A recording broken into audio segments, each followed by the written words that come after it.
வணக்கம். இது தமிழும் சீதாவும். இன்றைக்கி நம்ம பார்க்க போகிறது 10th ஸ்டாண்டர்டில் இருக்க சிலப்பதிகாரம்.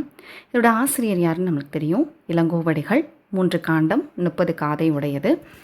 நம்மளுக்கு இங்கே பாடப்பகுதியாக இருக்கிறதுல மருவூர் பாக்கத்துடைய செய்திகள் தான் இங்கே பாடமாக இருக்குது. எங்கும் வணிகம் எதிலும் வணிகம் அப்படின்னு சொல்லிட்டு பொருட்களை உற்பத்தி செய்வதை விட அதை சந்தைப்படுத்துவது தான் உலக நாடுகளில் இருக்கிற தொழில் முனைவோருக்கும் அதிக அக்கறை காட்டுறாங்க. ஸோ அது இன்றைக்கும் நேற்றும் கிடையாது. பண்டை காலம் தொட்டே வாணிகமும் தொழிலும் எந்த அளவுக்கு சிறந்திருந்துச்சு அப்படிங்கிறத காட்சிப்படுத்துகிற ஒரே இதுதான் மருவூர் பாக்க காட்சி. அதை தான் இங்கே பாடமாக கொடுத்துருக்காங்க. பாருங்கள். வண்ணமும் சுண்ணமும் தன் நரும் சாந்தும் பூவும் புகையும் மேவிய விரையும் பகர்வனர் திரிதரு நகர வீதியும் பட்டினும் மயிரினும் பருத்தி நூலினும் கட்டு நுண்வினை காருகர் இருக்கையும் தூசும் துகிரும் ஆரமும் அகிலும் மாசரு முத்தும் மணியும் பொன்னும் அருங்கல வெறுக்கையோடு அளந்து கடை அறியாம் வளம் தலை மயங்கிய நனம் தலை மருகும் பாழ்வகை தெரிந்த பகுதி பண்டமுடு கூழம் குவித்த கூழ வீதியும் காளியர் கூவியர் கல் நொடை ஆட்டியர் மீன்விலை பரதவர் வெல் உப்பு பகுருனர் பாசவர் வாசவர் பல்நினை விலங்கரோடு ஓசுனர் செறிந்த ஊன்மொழி இருக்கையும்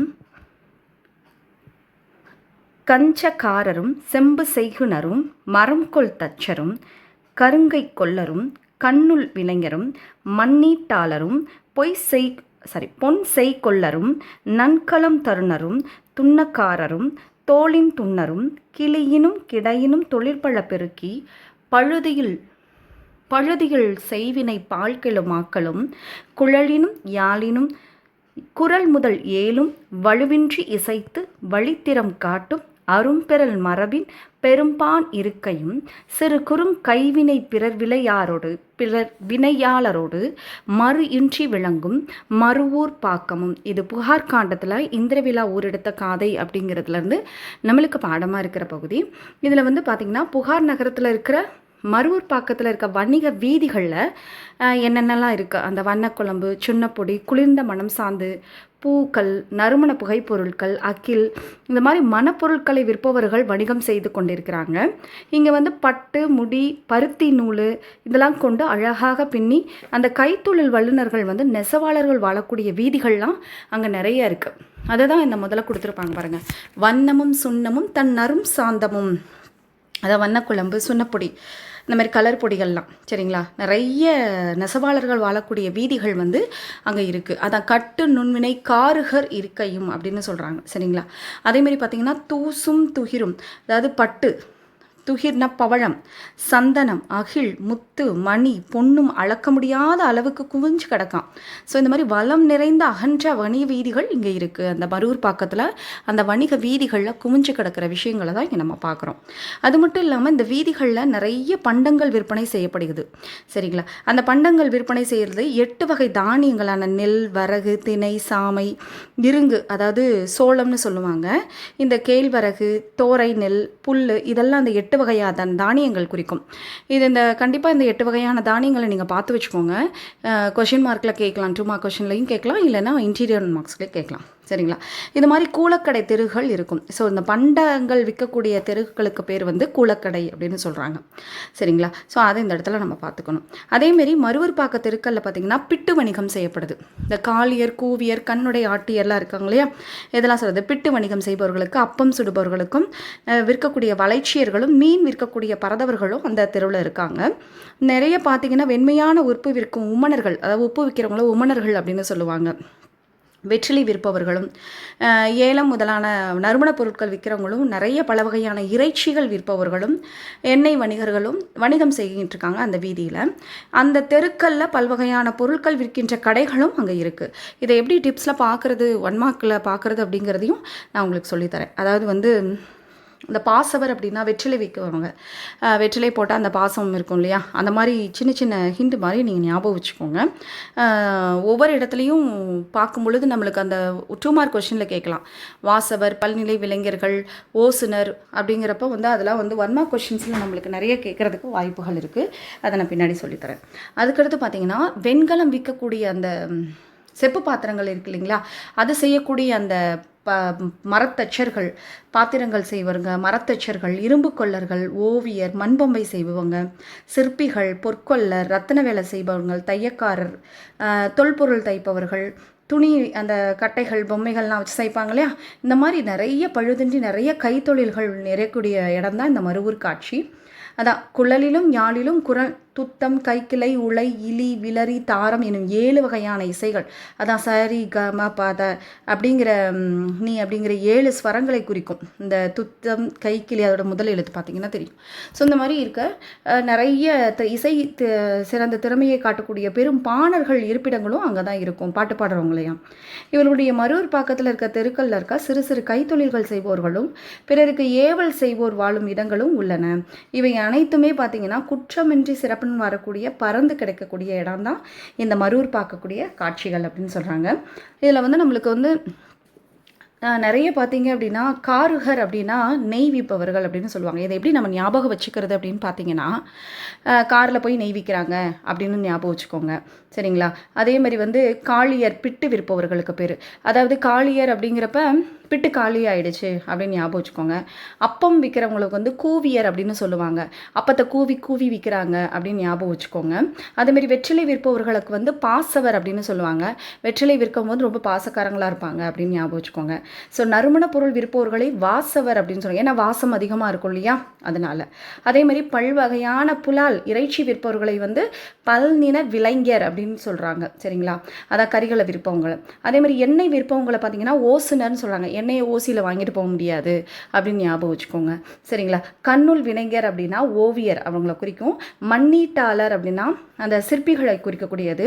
இதில் கிளி அப்படிங்கிறது வந்து பார்த்திங்கன்னா துணி வகையை சேர்ந்ததுக்கு பேர் தான் கிளி அப்படின்னு சொல்கிறாங்க, சிறப்புலகரம் வர கிளி, சரிங்களா. இதெல்லாம் 1 மார்க்ஸ் வந்து கண்டிப்பாக பொறுத்துகளையோ இல்லை இன்டீரியர் 1 மார்க்ஸ்லையோ நிச்சயமாக கவர்மெண்ட் எக்ஸாம் நோக்கில் கண்டிப்பாக கேட்பாங்க. இந்த ஷார்ட்கட் கண்டிப்பாக உங்களுக்கு உதவும், சரிங்களா. இந்த நோக்கில் படிச்சிங்கன்னா கண்டிப்பாக உங்களுக்கு புரியும்.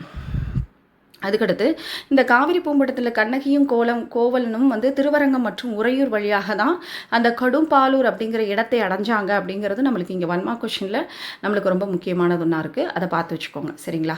அதுக்கடுத்து தென்னவன் சிறுமலையில் இருக்கிற வலப்பக்கம் வழியாக சென்றால் மதுரையை அடையலாம், சரிங்களா. இடப்பக்கம் வழியாக சென்றால் திருமால் குன்றம் அதாவது அழகர்மலை வழியாக மதுரை செல்லலாம் அப்படின்னு சொல்லிட்டோம். இவ்விரண்டுக்கும் இடைப்பட்ட வழியில் சோலைகள் மிகுந்த ஊர்களும் காடுகளும் இருக்கும். ஸோ ஏதாவது இந்த கோவலனும் கண்ணகியும் என்ன பண்ணுவாங்கன்னா பிழைப்புக்காக வந்து மதுரை மாநகருக்கு போவாங்க இல்லையா, அப்போ போகும்போது வந்து 3 வழிகளை வந்து காட்டுவார்.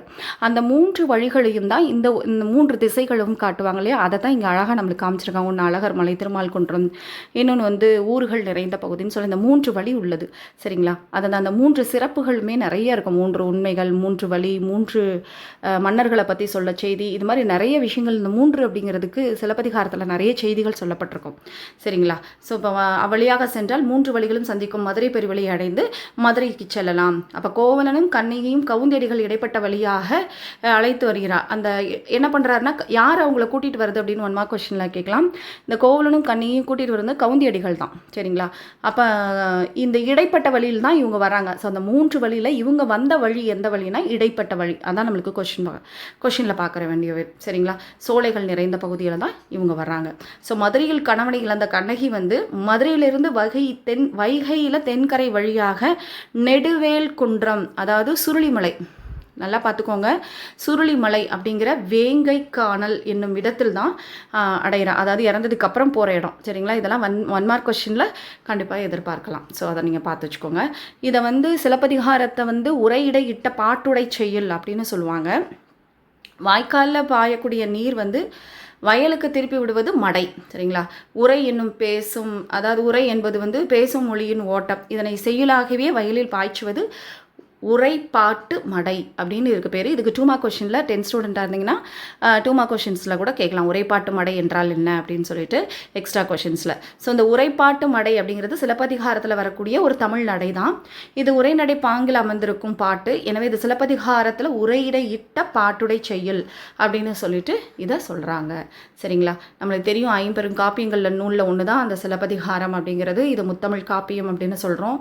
மூவேந்தர்கள் பற்றிய செய்திகள் சொல்லப்பட்டு சொல்லப்பட்டிருக்கு. அதாவது இதில் புகார் காண்டம், மதுரை காண்டம், வஞ்சி காண்டம் 3 காண்டங்களை உடையது. இது முத்தமிழ், இயல், இசை, நாடகம் 3 காண்டம். இதில் 3ங்கிறதுக்கு நிறைய சிறப்புகள் சொல்லப்பட்டிருக்க செய்தி. ஸோ கோவலன், கண்ணகி, மாதவி வாழ்க்கையை பாடுவது தான் மணிமேகலையின் காப்பியத்தோடு இதன் கதை தொடர்பு கொண்டிருப்பதால் இது சிலப்பதிகாரத்தையும் மணிமேகலத்தையும் இரட்டை காப்பியங்கள் அப்படின்னு சொல்கிறாங்க. நம்மளுக்கு இங்கே 1 மார்க் கொஷின்ஸில் இதை கேட்கலாம். சிலப்பதிகார ஆசிரியர் யாருன்னு தெரியும், இளங்கோவடிகள். எந்த மரபை சேர்ந்தவர்னா சேர மரபை சேர்ந்தவர். இது 1 மார்க் கொஸ்டினில் கேட்கறதுக்கு நிறைய வாய்ப்பு இருக்குது. ஸோ மணிமேகலையின் ஆசிரியர் யாருன்னு பார்த்தீங்கன்னா சீத்தலை சாத்தனார். ஸோ கோவலன் கண்ணகி கதையை கூறி அடிகள் நீரே அருளுக என்று இளங்கோவடிகளும் நாட்டுதும் யாம் ஓர் பாட்டுடை செய்யுள் என காப்பியம் படைத்தார். சரிங்களா? அதாவது சீத்தலை சாத்தனார் சொல்ல இளங்கோவடிகள் எழுதியது தான் இந்த சிலப்பதிகாரம். ஸோ கொஷின் வந்து 1 மார்க் கொஷின் இப்படி கேட்கலாம். அடிகள் நீரே அருளுக என்று கூறியவர் யார் அப்படின்னு சொன்னவர் வந்து சீத்தலை சாத்தனார். அடிகள் நீரே அருளுக என்றவுடன் எழுதியவர் யாருன்னு கேட்டிங்கன்னா இளங்கோவடிகள். சரிங்களா? அப்போ நாட்டுதும் யாமோர் பாட்டுடை செய்யுள் அப்படின்னு சொல்லி காப்பியம் படைத்தவர் யார் அப்படின்னு கேட்டால் இளங்கோவடிகள். ஸோ இந்த இடத்துல நிறைய 1 மார்க் கொஷின்ஸ், அதை புரிஞ்சுக்கிட்டு ஆன்சர் பண்ணணும். சரிங்களா? ஸோ கண்டிப்பாக இது இன்டீரியர் கொஷினில் கண்டிப்பாக கேட்குறதுக்கு நிறைய வாய்ப்புகள் இருக்குது. பார்த்துக்கோங்க. நன்றி.